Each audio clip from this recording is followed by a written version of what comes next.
Assalamualaikum warahmatullahi wabarakatuh. Di sini saya akan menjelaskan dan mereaction video dari saudari Hana Fazrul.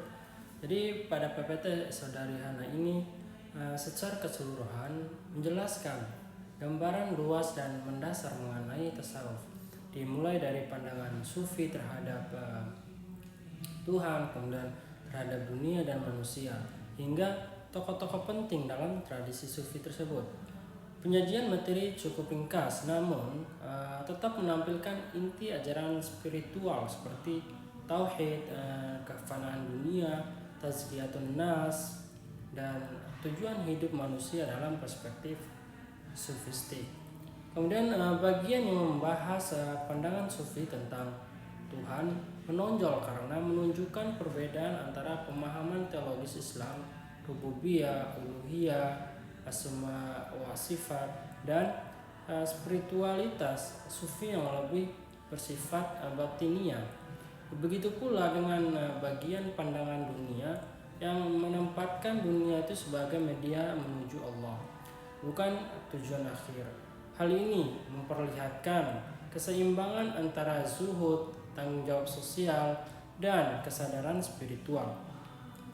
Kemudian bagian tokoh-tokoh sufi juga menarik karena menunjukkan keragaman tradisi sufistik dari Arab, Persia, hingga Nusantara.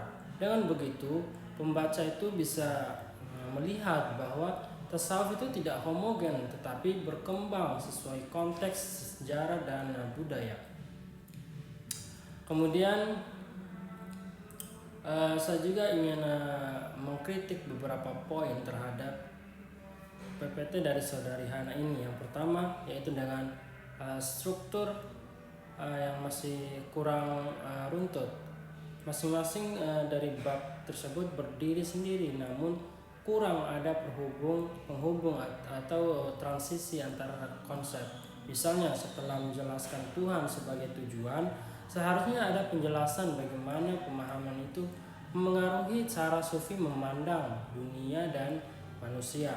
Kemudian yang kedua, beberapa tokoh hanya disebut tanpa penjelasan. Di bagian bab 6, nama tokoh sufi itu banyak disebut tetapi tidak diberikan konteks kontribusi utama atau ajaran inti mereka. Hal ini mungkin membuat para pembaca yang belum familiar dengan tasawuf sulit memahami relevansi dari masing-masing tokoh tersebut. Kemudian ada pun saran yang ingin saya sampaikan kepada saudari Hana, yaitu yang pertama adalah saudari bisa tambahkan alur yang lebih jelas antar bab, berawal dari Tuhan, kemudian dunia, manusia, praktik, hingga tokoh. Dengan alur ini mungkin pembaca dapat memahami sistem pemikiran sufi itu secara menyeluruh, bukan fragmen lepas. Kemudian yang kedua, bisa memberikan penjelasan singkat pada tiap tokoh. Misalnya Al-Ghazali mengharmonikan syariat dan tasawuf, kemudian Al-Hallaj paham fana dan ungkapan, Ana Al-Haq, kemudian Hamzah Fansuri penyebaran tasawuf wujudiyah di Nusantara. Mungkin hanya ini yang dapat saya sampaikan, kurang lebihnya mohon dimaafkan. Wassalamualaikum warahmatullahi wabarakatuh.